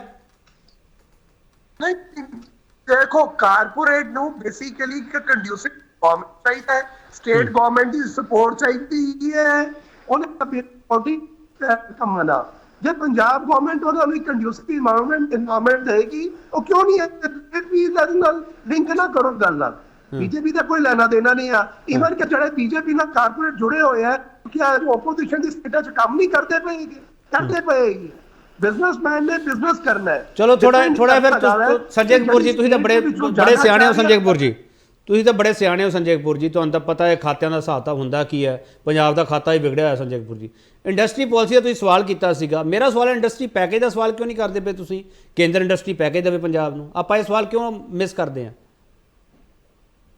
ਉਹ ਤੇ ਦੇਖੋ ਜੇ ਕੋਈ ਪੈਕੇਜ ਮੰਗਣਾ ਚਾਹੁੰਦਾ ਤੇ ਸਟੇਟ ਗਵਰਨਮੈਂਟ ਮੰਗੇ ਨਾ ਸੈਂਟਰ ਕੋਲੋਂ। ਸਰ ਸਟੇਟ ਗਵਰਨਮੈਂਟ ਕਿੰਨੇ ਵਾਰੀ ਜਾ ਕੇ ਸਰ ਹਾੜੇ ਕੱਢਿਆ ਹੋਵੇ ਸਰ, ਸਟੇਟ ਗਵਰਨਮੈਂਟ ਮੁੱਖ ਮੰਤਰੀ ਕਿੰਨੇ ਵਾਰੀ ਤਾਂ ਕਹੇ ਉੱਥੇ ਜਾ ਕੇ, ਹੋਰ ਕਿੰਨੇ ਵਾਰੀ ਕਹਿਣ ਸਰ। ਮੇਰੀ ਸੁਣਦੇ ਲੋਨਾ ਗੱਲ ਕਿ ਜੇ ਸੈਂਟਰ ਕੋਲ ਅਵੇਲੇਬਲ ਰਿਸੋਰਸਿਸ ਹੋਣਗੇ, ਕਿਉਂਕਿ ਉਹਨਾਂ ਨੇ ਸਾਰੀ ਸਟੇਟਾਂ ਕੈਟਰ ਕਰਨਾ, ਇੱਕ ਪੰਜਾਬ ਨੂੰ ਸਿਰਫ ਕੈਟਰ ਨਹੀਂ ਕਰਨਾ। ਜੇ ਅਵੇਲੇਬਲ ਰਿਸੋਰਸਿਸ ਹੋਣਗੇ ਦੇਣਗੇ, ਜੇ ਨਹੀਂ ਹੋਣਗੇ ਠੀਕ ਹੈ, ਅਗਰ ਨਹੀਂ ਦੇ ਪਾਣਗੇ ਬਾਕੀ ਤੇ ਜਿਹੜੀ ਸਟੇਟ ਨੂੰ ਢਲਾਣਾ ਅੱਜ ਆਮ ਆਦਮੀ ਪਾਰਟੀ ਦੀ ਜ਼ਿੰਮੇਵਾਰੀ ਹੈ। ਔਰ ਇੰਡਸਟਰੀ ਲਈ ਕੀ ਬੈਸਟ ਕੀਤਾ ਸਕਦਾ ਇਹਨਾਂ ਨੂੰ ਆਪਣੀ ਇੰਡਸਟਰੀਅਲ ਪਾਲਿਸੀ ਦੇ ਮਾਧਿਅਮ ਸਰ ਮੇਰਾ ਸਵਾਲ ਤਾਂ ਇਸ ਕਰਕੇ ਸੀਗਾ ਸੰਜੇ ਕਪੂਰ ਜੀ, ਸੰਜੇ ਕਪੂਰ ਜੀ ਬਾਕੀ ਪੋਲੀਟੀਕਲ ਪਾਰਟੀਆਂ ਤੁਹਾਡੇ ਤੇ ਪਹਿਲਾਂ ਸ਼ੱਕ ਕਰਦੀਆਂ, ਔਰ ਮੈਂ ਬਿਲਕੁਲ ਸ਼ੱਕ ਨਹੀਂ ਕਰਦਾ। ਮੈਂ ਚਾਹੁੰਦਾ ਪੰਜਾਬ ਦੇ ਭਲੇ ਲਈ ਤੁਸੀਂ ਕੰਮ ਕਰਨਾ ਚਾਹੁੰਦੇ ਹੋ। ਪੰਜਾਬ ਬੀਜੇਪੀ ਇੱਕ ਵਾਰੀ ਕਵੇ ਨਾ ਸੈਂਟਰ ਨੂੰ ਕਿ ਪੰਜਾਬ ਨੂੰ ਇੰਡਸਟਰੀ ਪੈਕੇਜ ਦਿਓ। ਸਰ ਆਪਾਂ ਸਾਰੇ ਪੰਜਾਬੀ ਆ ਨਾ, ਗੱਲ ਕਰੋ ਸਾਰੇ ਰਲ ਕੇ, ਕਿਉਂ ਨਹੀਂ ਕਰਦੇ ਆਪਾਂ ਸਰਬ ਪਾਰਟੀ ਮੀਟਿੰਗ ਦੇ ਸਾਰੇ ਮੁੱਦਾ ਚੱਕ ਲੈਂਦੇ ਆ, ਤੇ ਤੁਸੀਂ ਇਹ ਕਹੋ ਨਾ ਮੁੱਖ ਮੰਤਰੀ ਭਗਵੰਤ ਮਾਨ ਦੇ ਨਾਲ ਅਸੀਂ ਚੱਲਦੇ ਹਾਂ, ਚਲੋ ਸੈਂਟਰ ਕੋਲੇ। ਭਗਵੰਤ ਮਾਨ ਜੀ ਇਨੀਸ਼ੀਏਟਿਵ ਸਾਰੇ ਪਾਰਟੀ ਦੀ ਮੀਟਿੰਗ ਕਾਲ ਕਰਨ, ਉਹਦੇ ਪ੍ਰਪੋਜ਼ ਕਰਨ, ਔਰ ਜੇ ਬੇਸਿਕਲੀ ਪੰਜਾਬ ਦੇ ਵਿੱਚ ਹੋਏਗਾ ਆਪਾਂ ਜ਼ਰੂਰ ਸੈਂਟਰ ਨਾਲ ਜਾ ਕੇ ਚਲੋ ਮੈਂ ਇੱਕ ਹੋਰ ਛੋਟਾ ਬ੍ਰੇਕ ਲਵਾਂ, ਬ੍ਰੇਕ ਤੋਂ ਵਾਪਸ ਆਊਂਗਾ। ਹੁਣ ਤੱਕ ਜਿੰਨੇ ਪ੍ਰੋਗਰੈਸਿਵ ਪੰਜਾਬ ਨਿਵੇਸ਼ਕ ਸੰਮੇਲਨ ਹੋਏ ਆ ਉਹਨਾਂ ਚੋਂ ਪੰਜਾਬ ਨੇ ਖੱਟਿਆ ਕੀ ਹੈ, ਸਵਾਲ ਇਹੀ ਹੈ ਤੇ ਵਾਪਸ ਆ ਰਿਹਾ। ਇੱਕ ਵਾਰ ਫਿਰ ਤੁਹਾਡਾ ਸਵਾਗਤ ਕਰਦੇ ਹਾਂ। ਇਨਵੈਸਟ ਪੰਜਾਬ ਲਈ ਪਲਾਨਿੰਗ ਕੀ ਹੈ ਤੇ ਵੱਡਾ ਸਵਾਲ ਤੁਹਾਡੇ ਸਾਹਮਣੇ ਪਿਆ, ਮੁੱਖ ਮੰਤਰੀ ਭਗਵੰਤ ਮਾਨ ਦੇ ਨਿਵੇਸ਼ ਦੇ ਹੋਕੇ ਨੂੰ ਨਵੇਂ ਸਾਲ 'ਚ ਕਿੰਨਾ ਬੂਰ ਪਵੇਗਾ। ਕੰਵਰ ਹਰਪ੍ਰੀਤ ਸਿੰਘ, ਅਕਾਲੀ ਬੀਜੇਪੀ ਨੇ ਜਿਹੜੀ ਇੰਡਸਟਰੀ ਪਾਲਿਸੀ ਬਣਾਈ ਸੀ ਚੰਗੀ ਸੀ ਮਾੜੀ ਸੀ? ਵੇਖੋ ਗੱਲ ਇਹ ਹੈ, ਜੇ ਤਾਂ ਕੋਈ ਰਿਜ਼ਲਟ ਨਿਕਲਿਆ ਹੋਵੇ ਫਿਰ ਤਾਂ ਆਪਾਂ ਕਿਸੇ ਵੀ ਗੱਲ ਨੂੰ ਚੰਗਾ ਕਹਿ ਸਕਦੇ ਹਾਂ। ਜਦੋਂ ਰਿਜ਼ਲਟ ਤਾਂ ਆਪਾਂ ਦੇਖ ਹੀ ਲਿਆ, ਇੱਥੇ ਚੰਗੀ ਨਹੀਂ ਸੀ ਪਾਲਿਸੀ। ਆਪਾਂ ਸਿੱਧੀ ਟੂ ਦਾ ਪੁਆਇੰਟ ਆਈਏ ਨਾ, ਚੰਗੀ ਨਹੀਂ ਸੀ ਪਾਲਿਸੀ ਅਕਾਲੀ ਬੀਜੇਪੀ ਗਵਰਨਮੈਂਟ ਦੀ। ਦੇਖੋ ਜਦੋਂ ਰਿਜ਼ਲਟ ਹੀ ਨਹੀਂ ਨਿਕਲਿਆ ਤਾਂ ਆਪਾਂ ਕਿਵੇਂ ਕਹਿ ਦਈਏ ਚੰਗੀ? ਤੁਹਾਡੇ ਲਈ ਚੰਗੀ ਸੀ ਜਦੋਂ ਤੁਸੀਂ ਬਣਾਈ ਸੀ? ਬਿਲਕੁਲ ਚੰਗੀ ਸੀ, ਲੇਕਿਨ ਤੇ ਫਿਰ ਇਹ ਕਿਉਂ ਕਹਿ ਰਹੇ ਨਵੀਂ ਬਣਾਉਣੀ ਅਸੀਂ? ਨਹੀਂ, ਇਹ ਤਾਂ ਕਹਿ ਰਹੇ ਆ ਕਿ ਉਹ ਇਹਨਾਂ ਨੂੰ ਕੋਈ ਸਮਝ ਹੀ ਨਹੀਂ ਆਉਂਦਾ, ਇਹਨਾਂ ਨੂੰ ਚਾਹੀਦਾ ਟਾਈਮ ਗੱਲਾਂ ਸਮਝਣ ਲਈ, ਕਿਉਂਕਿ ਨਾ ਤਜਰਬੇਕਾਰ, ਗੈਰ ਜ਼ਿੰਮੇਵਾਰ ਔਰ ਗੈਰ ਸੰਜੀਦਾ ਸਰਕਾਰ ਹੈ। ਇਹਨਾਂ ਨੂੰ ਗੁਜਰਾਤ 'ਚ ਗਰਬਾ ਕਰਨ ਤੋਂ ਵੇਲ ਮਿਲੇ ਤਾਂ ਇਹ ਕੁਝ ਕਰਨ। ਨਹੀਂ, ਸਰਬ ਪਾਰਟੀ ਮੀਟਿੰਗ ਵਿੱਚ ਵੀ ਜਾ ਕੇ ਤੁਸੀਂ ਕਹੋਗੇ ਭਗਵੰਤ ਮਾਨ ਗੈਰ ਤਜਰਬੇਕਾਰ, ਭਗਵੰਤ ਮਾਨ ਨੂੰ ਕਿਉਂ ਕਹਾਂਗੇ? ਕੀ ਕਹੋਗੇ ਜਾ ਕੇ? ਸਮਝੋ, ਸਰਬ ਪਾਰਟੀ ਮੀਟਿੰਗ ਜੇ ਅਸੀਂ ਕਾਲ ਕਰਨ ਦੀ ਗੱਲ ਕਰ ਰਹੇ ਹਾਂ, ਉਹਦੇ ਪਿੱਛੇ ਇੱਕ ਵੱਡਾ ਰੀਜ਼ਨ ਇਹ ਹੈ। ਦੇਖੋ, ਜੋ ਗੱਲਾਂ ਅੱਜ ਅਸੀਂ ਇੱਥੇ ਬੈਠ ਕੇ ਜਾਂ ਸਿਆਸੀ ਮੰਚਾਂ ਤੋਂ ਕਰਦੇ ਹਾਂ, ਉਹਦਾ ਮਤਲਬ ਕੋਈ ਹੋਰ ਕੱਢਿਆ ਜਾਂਦਾ ਪਬਲਿਕ ਦੇ ਵਿੱਚ, ਸਿਆਸੀ ਧਿਰਾਂ ਦੇ ਵਿੱਚ, ਪੱਤਰਕਾਰ ਤੁਸੀਂ ਲੋਕ ਸਾਰੇ ਮਤਲਬ ਹੋਰ ਤਰ੍ਹਾਂ ਦੇ ਕੱਢਦੇ ਹੋ ਕਿ ਸਰਕਾਰ ਦੇ ਉੱਤੇ ਇਲਜ਼ਾਮਬਾਜ਼ੀ ਕੀਤੀ ਜਾ ਰਹੀ ਹੈ। ਲੇਕਿਨ ਜੇ ਆਪਾਂ ਘਰ ਦੇ ਵਿੱਚ ਜਿਸ ਤਰ੍ਹਾਂ ਹੈਲਦੀ ਡਿਸਕਸ਼ਨ ਕਰਦੇ ਆ, ਜੇ ਉਸ ਤਰ੍ਹਾਂ ਦੀ ਡਿਸਕਸ਼ਨ ਕੀਤੀ ਜਾਵੇ, ਕਈਆਂ ਗੱਲਾਂ ਦੇ ਜਵਾਬ ਮਿਲ ਸਕਦੇ ਆ, ਕਈ ਨਵੇਂ ਜਿਹੜੇ ਆ ਉਹ ਭੇਦ ਖੁੱਲ ਸਕਦੇ ਆ, ਕਈ ਗੱਲਾਂ ਪਤਾ ਲੱਗ ਸਕਦੀਆਂ, ਔਰ ਕਈ ਕੁਝ ਜਿਹੜਾ ਹੈਗਾ ਉਹਦੇ ਵਿੱਚੋਂ ਆਪਾਂ ਰਿਜ਼ਲਟ ਚੰਗੇ ਕੱਢ ਸਕਦੇ ਆ। ਸੋ ਇਸ ਕਰਕੇ ਮੇਰੀ ਤਾਂ ਬੇਨਤੀ ਹੈ, ਇੱਕ ਮੇਰੀ ਬੇਨਤੀ ਹੋਰ ਹੈ, 2 ਮਿੰਟ 1 ਮਿੰਟ ਮੈਨੂੰ ਸਮਾਂ ਦੇ ਦਿਓ। ਜਿਹੜੀ ਇਹ ਗੁਰਪਤਵੰਤ ਸਿੰਘ ਪੰਨੂ ਵਾਲੀ ਮੈਂ ਗੱਲ ਕੀਤੀ ਸੀ ਨਾ, ਇਹ ਬਹੁਤ ਵੱਡਾ ਅਸਰ ਰੱਖਦੀ ਹੈ। ਮੇਰੀ ਬੇਨਤੀ ਹੈ ਅਹਿਬਾਬ ਜੀ ਨੂੰ, ਇਹਨਾਂ ਨੇ ਤਾਂ ਬਿਆਨ ਦੇਤਾ, ਮੈਂ ਕਹਿੰਦਾ ਲੋਕਾਂ ਤੱਕ ਪਹੁੰਚੇ ਮੁੱਖ ਮੰਤਰੀ ਸਾਹਿਬ ਦਾ ਬਿਆਨ, ਕਿਉਂਕਿ ਮੁੱਖ ਮੰਤਰੀ ਵੀ ਨੇ, ਉਹ ਗ੍ਰਹਿ ਮੰਤਰੀ ਵੀ ਨੇ, ਤੇ ਉਹ ਇਹਨਾਂ ਦੀ ਪਾਰਟੀ ਦੇ ਪ੍ਰਧਾਨ ਵੀ ਨੇ। ਮੈਂ ਤਾਂ ਲੱਗਦਾ ਪੰਨੂ ਨੂੰ ਪਾਲਿਸੀ ਮੇਕਰ ਬਣਾਇਆ ਵਾ ਤੁਸੀਂ। ਨਹੀਂ, ਪਾਲਿਸੀ ਮੇਕਰ ਨਹੀਂ ਸਰ, ਲੇਕਿਨ ਦੇਖੋ ਲੋਕਾਂ 'ਚ ਪਹਿਲੇ ਅਸੀਂ ਲੋਕਾਂ 'ਚ ਵਿਚਰਦੇ ਹਾਂ, ਅਸੀਂ ਇੰਡਸਟਰੀਅਲਿਸਟਾਂ 'ਚ ਵਿਚਰਦੇ ਹਾਂ, ਉਹਨਾਂ ਦਾ ਇਹ ਕਹਿਣਾ, ਮੈਂ ਉਹਨਾਂ ਦੀ ਆਵਾਜ਼ ਪਹੁੰਚਾਉਣ ਦੀ ਕੋਸ਼ਿਸ਼ ਕਰ ਰਿਹਾ। ਇਹ ਮੁੱਖ ਮੰਤਰੀ ਸਾਹਿਬ ਬਿਆਨ ਦੇ ਦੇਣ, ਇਹੀ ਜੋ ਅਹਿਬਾਬ ਜੀ ਕਹਿ ਰਹੇ ਨੇ, ਤੇ ਉਹਦਾ ਅਸੀਂ ਬਿਲਕੁਲ ਤਾਇਦ ਵੀ ਕਰਾਂਗੇ, ਅਸੀਂ ਤਾਰੀਫ ਵੀ ਕਰਾਂਗੇ। ਸੰਜੇ ਕਪੂਰ ਜੀ, ਤੁਹਾਨੂੰ ਵੀ ਇਹੀ ਅੜਿੱਕਾ ਲੱਗਦਾ ਸਭ ਤੋਂ ਵੱਡਾ? ਪੰਜਾਬ ਬਾਰਡਰ ਸਟੇਟ ਹੈ, ਪੰਜਾਬ ਵਿੱਚ ਪੰਨੂ ਦਾ ਖਤਰਾ ਹੈ, ਪੰਜਾਬ ਵਿੱਚ ਹੋਰ ਖਤਰੇ ਹੈ, ਇੰਡਸਟਰੀਜ਼ ਇੱਥੇ ਕਿਉਂ ਆਊਗਾ? ਸੰਜੇ ਕਪੂਰ ਜੀ, ਤੁਸੀਂ ਸਾਰਿਆਂ ਨੇ ਇੱਕ ਲਾਈਨ ਫੜੀ ਹੋਈ ਹੈ। ਸੰਜੇ ਕਪੂਰ ਜੀ, ਦੇਖੋ ਐਸਾ ਆ ਗਿਆ ਕਿ ਪਿੱਛੇ ਕਿ ਜਿਹੜਾ ਇੰਡਸਟਰੀ ਨੇ ਜਦੋਂ ਕਿਸੇ ਇੰਡਸਟਰੀ ਨਾਲ ਲਗਾਣੀ ਹੈ ਨਾ, ਕੋਈ ਇੱਕ ਫੈਕਟਰ ਡਿਪੈਂਡ ਨਹੀਂ ਕਰਦੀ, ਕਈ ਫੈਕਟਰ ਹੈਗੇ ਜਿਹੜੇ ਲਾਅ ਐਂਡ ਆਰਡਰ ਹਮੇਸ਼ਾ ਇੱਕ ਇੰਪੋਰਟੈਂਟ ਫੈਕਟਰ ਹੈ। ਔਰ ਜੇ ਕਿਸੇ ਬੰਦੇ ਨੇ ਸਟੇਟਮੈਂਟ ਦਿੱਤੀ ਹੋਵੇ ਕਿ ਪੰਜਾਬ 'ਚ ਮੈਂ ਪ੍ਰਾਪਰਟੀ ਖਰੀਦਣੀ, ਤਾਂ ਆਪਣੇ ਆਪ 'ਚ ਇੱਕ ਨੈਗੇਟਿਵ ਫੈਕਟਰ ਹੈਗਾ ਵਾ। ਸਰਕਾਰ ਨੂੰ ਇਸ ਜਿਹੜਾ ਭ੍ਰਮ ਨੂੰ ਕਾਊਂਟਰ ਕਰਨਾ ਚਾਹੀਦਾ ਇਮੀਡੀਏਟਲੀ। ਚਲੋ ਮੈਂ ਇੱਕ ਤੁਹਾਡੇ ਤੋਂ ਕੰਪੈਰੀਜ਼ਨ, ਸੰਜੇ ਕਪੂਰ ਜੀ, ਮੈਂ ਇੱਕ ਕੰਪੈਰੀਜ਼ਨ ਵਾਲਾ ਸਵਾਲ ਤੁਹਾਡੇ ਤੋਂ ਲੈਣਾ ਚਾਹੁੰਦਾ। ਤੁਸੀਂ ਬਹੁਤ ਸਿਆਣੇ ਹੋ ਤਾਂ ਮੈਂ ਪੁੱਛ ਰਿਹਾ। ਜਦੋਂ ਜੰਮੂ ਕਸ਼ਮੀਰ ਦੇ ਧਾਰਾ 370 ਦਾ ਤੁਸੀਂ ਇਹ ਸਾਰਾ ਫੈਸਲਾ ਕੀਤਾ ਸੀਗਾ, ਸੰਜੇ ਕਪੂਰ ਜੀ ਆਵਾਜ਼ ਆ ਰਹੀ ਹੈ? ਸੰਜੇ ਕਪੂਰ ਜੀ ਆਵਾਜ਼ ਹਾਂ, ਜੋ ਧਾਰਾ 370 ਵਾਲਾ ਸਾਰਾ ਇਹ ਫੈਸਲਾ ਕੀਤਾ ਸੀਗਾ, ਤੁਸੀਂ ਕਿਹਾ ਸੀ ਇੰਡਸਟਰੀਜ਼ ਭੱਜੇ ਹਾਂ, ਤੁਸੀਂ ਕਹਿ ਰਹੇ ਸੀ ਇੰਡਸਟਰੀਜ਼ ਭੱਜੇ ਜਾਣਗੇ ਜੰਮੂ ਕਸ਼ਮੀਰ ਵਿੱਚ, ਜ਼ਮੀਨਾਂ ਖਰੀਦਣਗੇ, ਸਾਰਾ ਕੁਝ ਕਰਨਗੇ। ਸਰ ਉਸ ਹਿਸਾਬ ਨਾਲ ਪੰਜਾਬ ਕਿੱਥੇ ਖੜਾ? ਸਰ ਮੇਰਾ ਸਵਾਲ ਬੜਾ ਇੰਪੋਰਟੈਂਟ ਹੈ। ਦੇਖੋ ਹੁਣ ਤੁਸੀਂ ਪੰਜਾਬ ਨੂੰ ਕੰਪੇਅਰ ਕਰਦੇ ਹੋ, ਕਸ਼ਮੀਰ, ਜੰਮੂ ਐਂਡ ਕਸ਼ਮੀਰ ਦੇ ਨਾ ਆਪਣੇ ਇਸ਼ੂਜ਼ ਹੈਗੇ ਆ।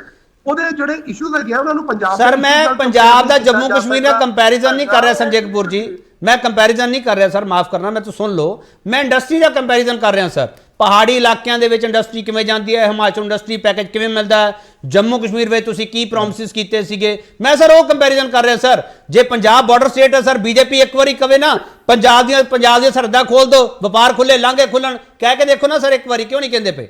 ਪੰਜਾਬ ਤਾਂ ਬੱਲੇ ਬੱਲੇ ਹੋ ਜੂ ਪੰਜਾਬ ਦੀ। ਤੁਸੀਂ ਜੰਮੂ ਕਸ਼ਮੀਰ ਦੀ ਗੱਲ ਕੀਤੀ ਹੈ ਨਾ, ਮੈਂ ਜੰਮੂ ਕਸ਼ਮੀਰ ਪਾਲਿਸੀ ਦੇ ਵਿੱਚ ਤੁਹਾਨੂੰ 2-3 ਫੀਚਰ ਦੱਸ ਦੇਣਾ ਵਾ।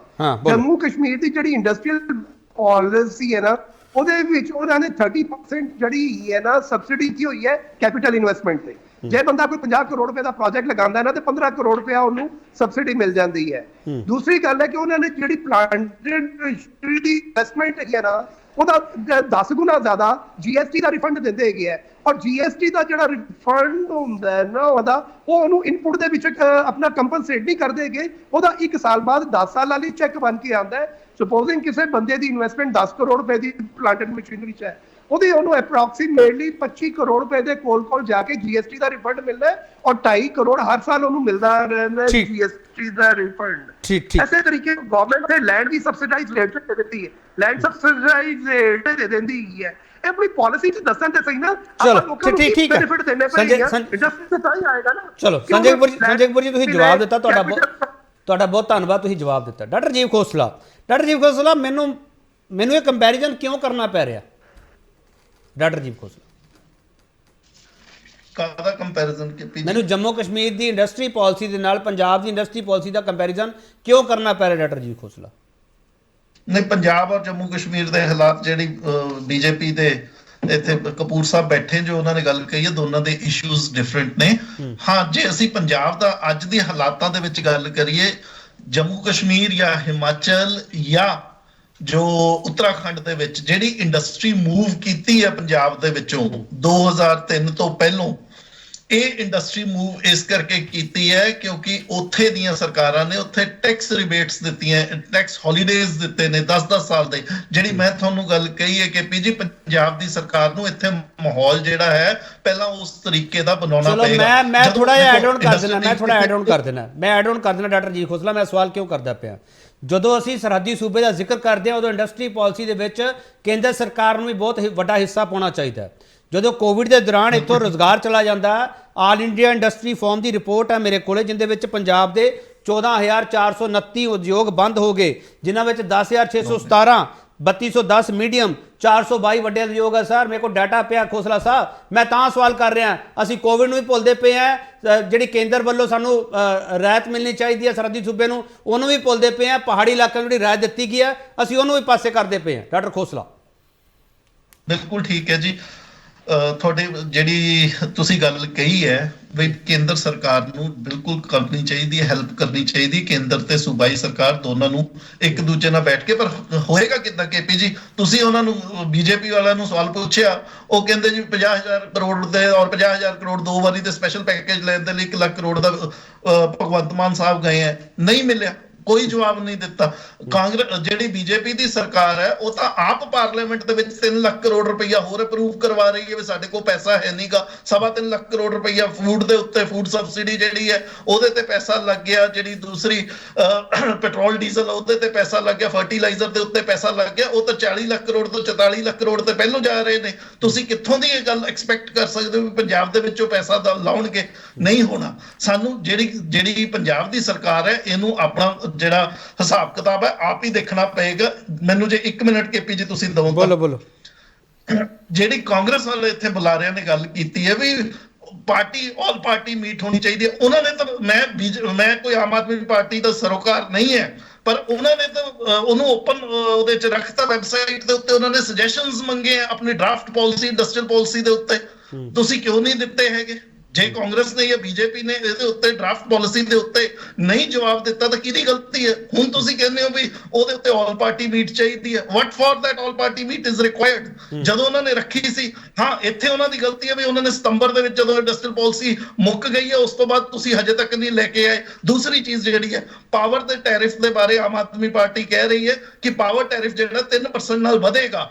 ਤੁਸੀਂ ਕਿਹਾ ਅੰਡਰਗਰਾਉਂਡ ਵਾਟਰ ਇੰਡਸਟਰੀਅਲ ਪਾਲਿਸੀ ਮੈਂ ਚੰਗੇ ਤਰੀਕੇ ਨਾਲ ਪੜ੍ਹੀ 133 ਪੇਜ ਦੀ ਉਹਦੇ ਤੁਸੀਂ ਲਿਖਿਆ ਹੈਗਾ ਕਿ ਉਹਦੇ ਚ ਜੇ ਅੰਡਰਗਰਾਉਂਡ ਵਾਟਰ ਜਿਹੜਾ ਉਹ ਚੱਕਿਆ ਜਾਏਗਾ ਤਾਂ ਉਹਦੇ ਉੱਤੇ ਵੀ ਜਿਹੜਾ ਸਨਅਤੀ ਖੇਤਰ ਹੈ ਉਹਨਾਂ ਨੂੰ ਪੈਸਾ ਦੇਣਾ ਪਏਗਾ। ਕਿੱਥੋਂ ਦੀ ਇਦਾਂ ਦੇ ਮਾਹੌਲ ਦੇ ਵਿੱਚ ਕੰਪਨੀਆਂ ਆਉਣਗੀਆਂ ਤਾਂ ਇਨਵੈਸਟਮੈਂਟ ਨਹੀਂ ਹੋਏਗੀ। ਲਾਸਟ ਇੱਕ ਪੁਆਇੰਟ ਕੇਪੀ ਜੀ, ਲਾਸਟ ਇੱਕ ਪੁਆਇੰਟ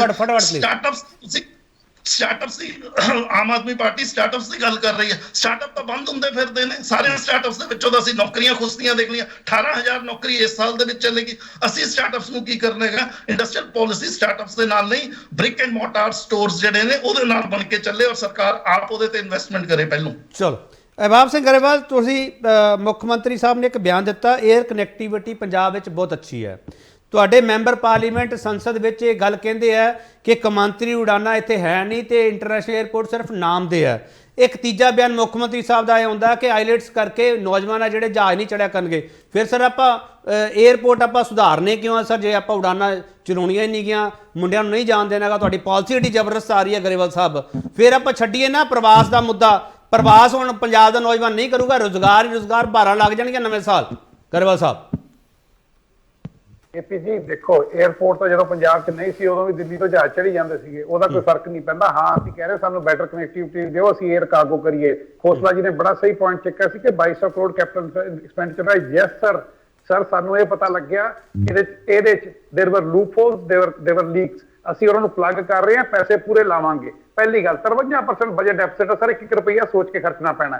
ਜਿਹੜੀ ਤੁਸੀਂ ਗੱਲ ਕਹੀ ਬ੍ਰਿਕ ਐਂਡ ਮੋਰਟਰ, ਬਿਲਕੁਲ ਸਹੀ ਤੁਸੀਂ ਕਿਹਾ। ਹਾਂ ਬਿਜਲੀ ਅਸੀਂ ਕੰਪੀਟੀਟਿਵ ਰੇਟਸ ਤੇ ਦੇਵਾਂਗੇ। ਪਾਣੀ ਅਸੀਂ ਤਾਂ ਕਹਿ ਰਹੇ ਹਾਂ ਕਿ ਜਿਹੜਾ ਆਪਣਾ ਨਹਿਰੀ ਪਾਣੀ ਹੈ ਉਹ ਤਾਂ ਵੇਸਟ ਹੋ ਰਿਹਾ, ਉਹ ਤਾਂ ਖਰਾਬ ਹੋ ਰਿਹਾ। ਉਹ ਇਹਨਾਂ ਨੇ ਫ੍ਰੀ ਬਿਜਲੀ ਫ੍ਰੀ ਪਾਣੀ ਕਰਕੇ ਖਰਾਬ ਕਰਤਾ, ਉਹ ਤਾਂ ਅਸੀਂ ਵਰਤ ਨਹੀਂ ਰਹੇ ਤੇ ਥੱਲੇ ਅਸੀਂ ਸੱਤਿਆਨਾਸ਼ ਜਿਹੜਾ ਚਗਿਰਦਾ ਖਰਾਬ ਹੋ ਰਿਹਾ, ਚਗਿਰਦਾ ਖਰਾਬ ਹੋ ਰਿਹਾ, ਹੁਣ ਤਾਂ ਤੁਹਾਡੇ ਸਵਾਲ ਚੁੱਕੇ ਜਾ ਰਹੇ ਜੀਰੇ 'ਚ।